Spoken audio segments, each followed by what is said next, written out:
Hello there, this is Eli. Today I'm sharing an English version of a Hazbin Hotel theory video I originally posted on YouTube in February 2024.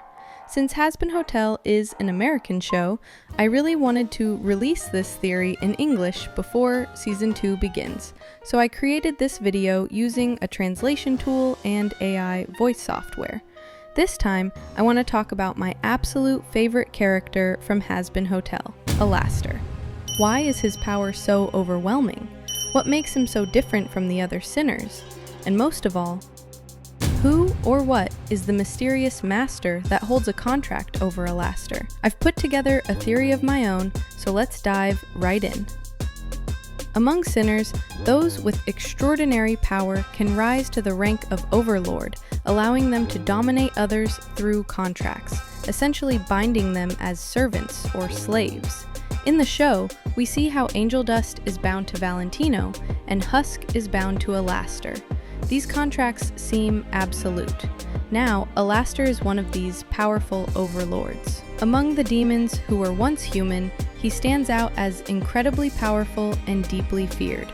But in episode 5, we get a shocking revelation. Even Alastor is bound by a contract.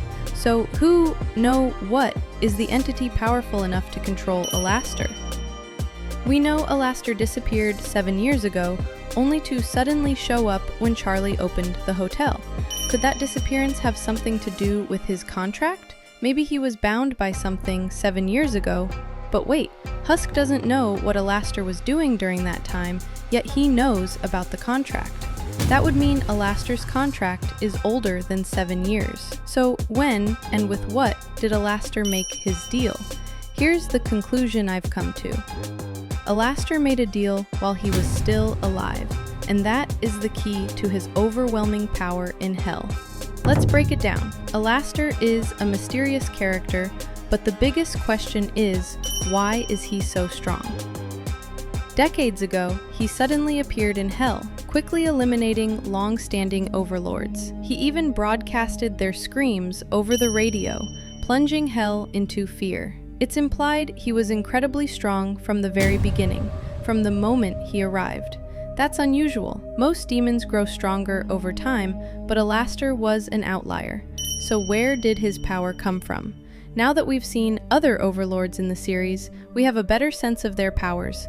The V's can use magical abilities like manipulating radio waves, smoke, and clothing. But for example, Valentino uses guns in combat and can't even summon Angel Dust from the hotel to his studio despite their contract. So being an overlord doesn't mean you can do everything with magic. But Alastor? He can fight, summon, teleport, you name it. And his magic is on a whole other level.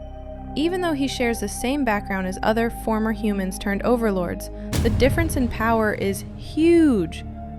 And if characters like Serpentius or Mimsy, who died earlier than Alastor, aren't particularly strong, then the time spent in hell or the era of death clearly isn't the source of power either. Which means Alastor's abnormal strength might not come from hell at all. It could come from something he did before he died.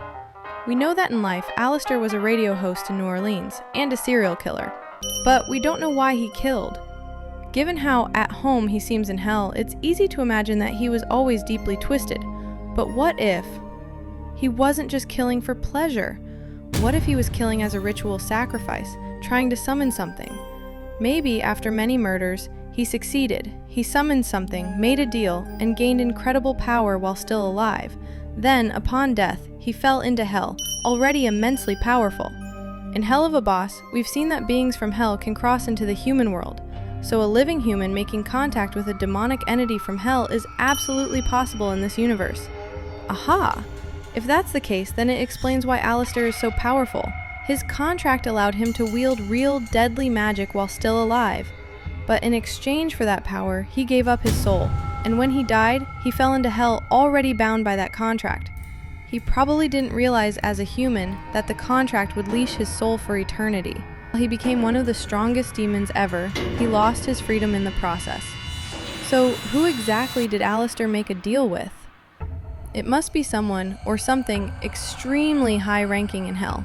And given how devoted Alastor must have been to summoning this entity, it's likely that it also influenced his behavior and thinking. One major clue is his smile. That creepy grin is a defining trait of his character. And there's another mysterious entity in the series with the same kind of grin. Evil. Wait, evil? Yes. In episode 1's opening scene, we hear the line, "Angels that worshipped good and shielded all from evil." And we see a shadowy black figure. Look closely, it's smiling, just like Alastor. This suggests that evil might not be a concept, but an actual character. Later in that same flashback, we see Eve after she eats the fruit of knowledge given by Lucifer and Lilith. Her expression becomes eerily similar to Alastor's.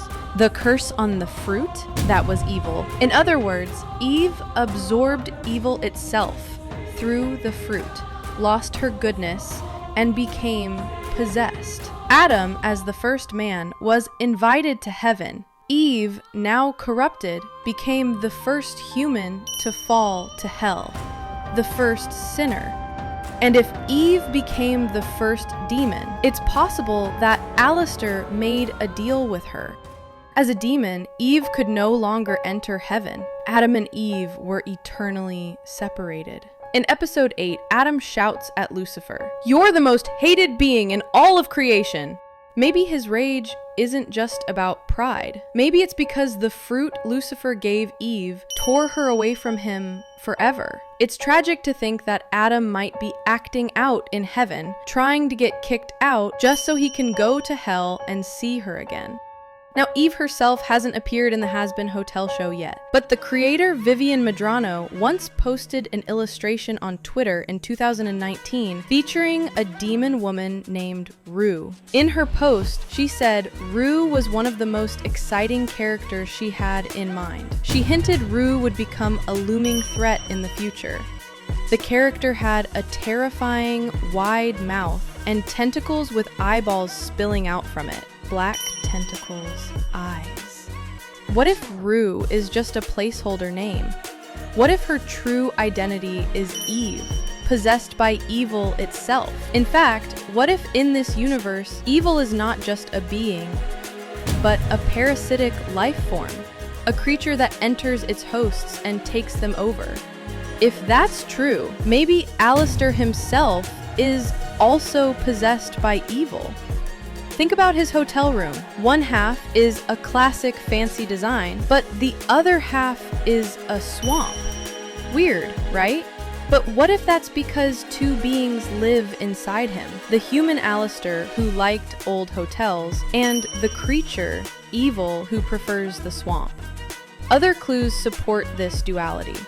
Alastor is always meticulous about his appearance. If his outfit is even slightly damaged, he immediately has it tailored back to perfection. But the hem of his coat is tattered from the start, and he never seems to fix it. He's also a skilled cook, like Jambalaya. But in his private room, we see him eating a rotting deer meat that hasn't been cooked at all. These strange contradictions in Alastor's behavior, his elegant tastes clashing with unsettling habits, could all be signs that two beings are coexisting inside him.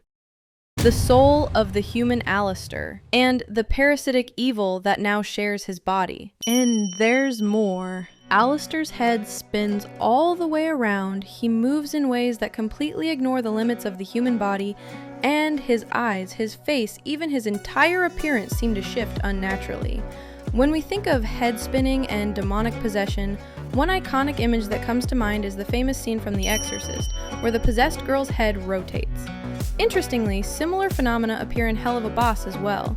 When Stolas enters the human world, we see classic signs of possession. A human's head turning 180 degrees, facial features twisting, and even TV screens glitching.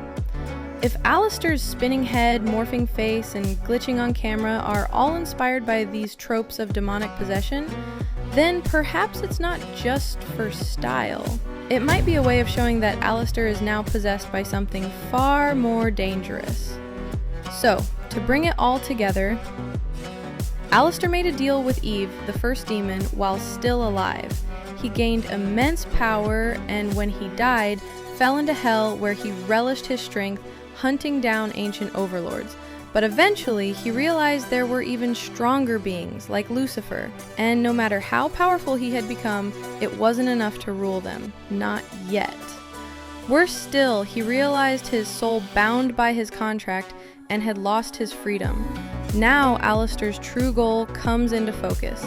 He seeks to reclaim what was stolen, his soul, and to tear from Eve the very source of her strength, ancient evil that took root within her. Only then can he hope to break free and rise above all of hell. And that's my theory. Alastor made a deal with Demon Eve while he was still alive. I hope you enjoyed the video. I've been waiting for Hazbin Hotel to become an animated series ever since the pilot released on YouTube, and I'm beyond thrilled to see it on Amazon Prime. As a fan, I'm so excited to see where future seasons go. I'll be releasing more English versions of my theory videos soon, so stay tuned. If you like this video, please subscribe and leave comments. Thanks for watching and see you next time. Bye!